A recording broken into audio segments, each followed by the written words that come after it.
connection with my approaching marriage are to last a week. I should like to do them handsomely, and I wish to consult you as to the amount I ought to spend upon them.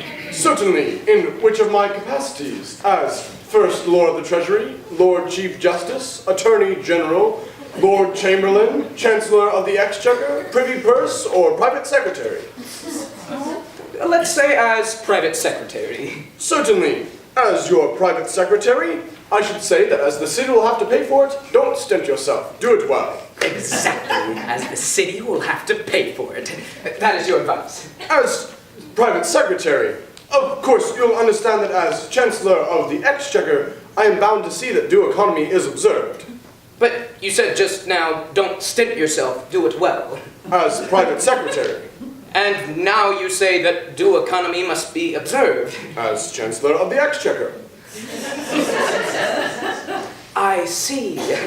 Come over here where the Chancellor can't hear us.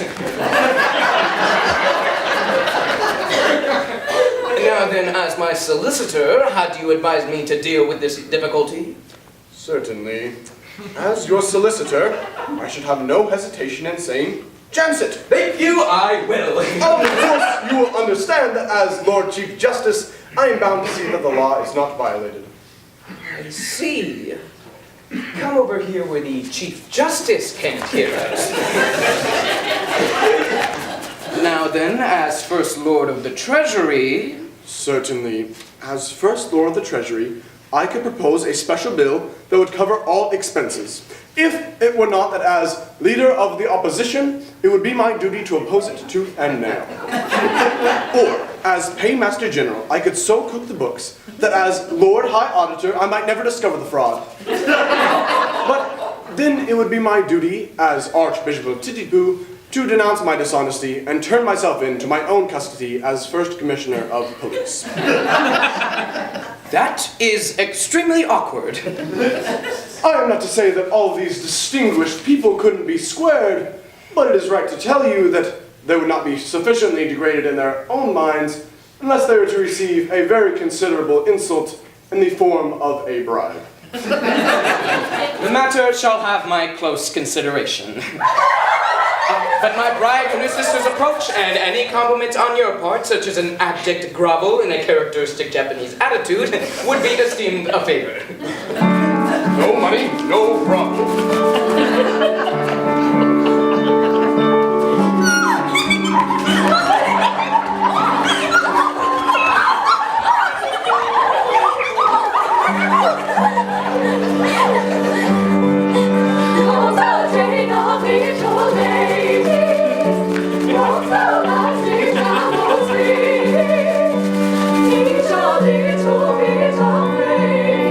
Wondering what the world can be.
Some 3 little maids from school.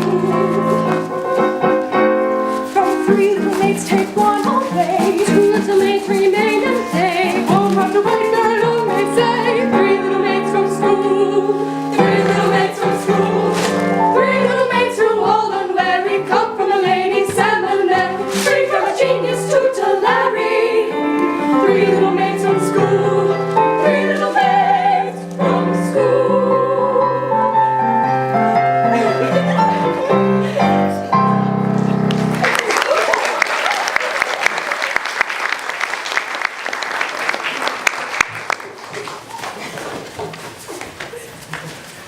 Oh, at last, my bride is to be. You're not going to kiss me before all these people. That was the idea. It seems odd, doesn't it? It's rather peculiar. Oh, I expect it's all right. Just from the beginning, you know. Well, of course I know nothing about these things, but I've no objection if it's usual. Oh, it's quite usual, I think. Eh, Lord Chamberlain? I have known it done.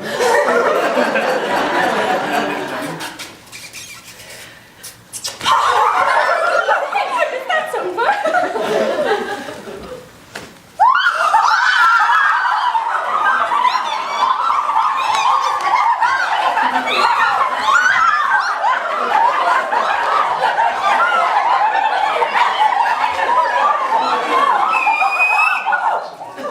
Excuse me, will you produce yourself? He's the gentleman who One at a time, if you will. If you please.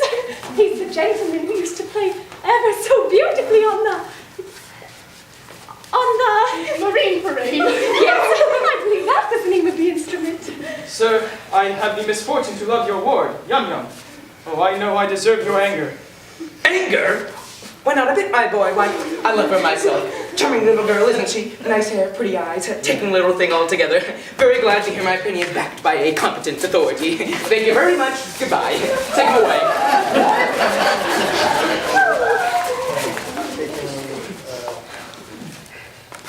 Beg your pardon, but what is this?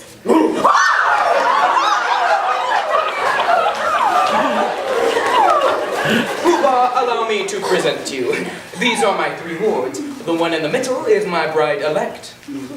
What do you want me to do with them? Mind you, I will not kiss them.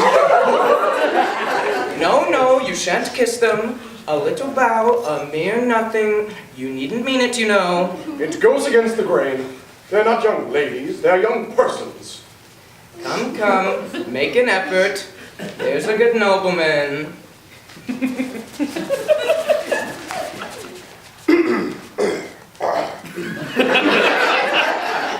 Howdy do, little girls. Howdy do. That's very good. I see nothing to laugh at. It is very difficult for me to have to say, howdy do, little girls. Howdy do. To young persons. I am not in the habit of saying, howdy do, little girls. Howdy do. To anyone beneath the rank of a stockbroker. Don't laugh at him. He can't help it. He's under treatment for it. Never mind. They don't understand the delicacy of your situation. We know how delicate it is, don't we? I should think we did. How a gentleman of your importance can do us all is something I never can, never shall understand.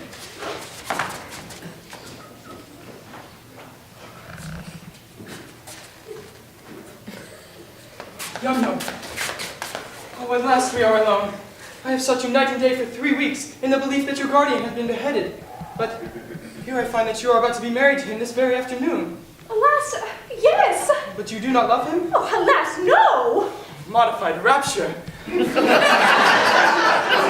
But why do you not refuse him? What good would that do?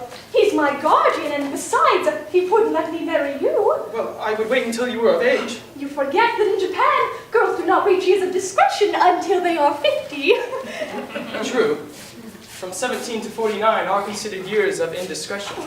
Besides, a wandering minstrel who plays a wind instrument outside tea houses is hardly a fitting husband for the ward of a Lord High Executioner. But, shall I tell her? Yes, she will not betray me. What if it should prove that I, after all, am no musician? There! I was certain of it directly. I heard you play. What if it should prove that I am no other than the son of His Majesty the Mikado? Son of the Mikado? But why is your highness in disguise? And what has your highness done? And will your highness promise never to do it again? Some years ago, I had the misfortune to captivate Kadishaw, an elderly lady of my father's court. She misconstrued my general affability into expressions of affection and claimed me in marriage under my father's law. My father, the Lucius Junius Brutus of his race, ordered me marry her within a week, or perish ignominiously on the scaffold.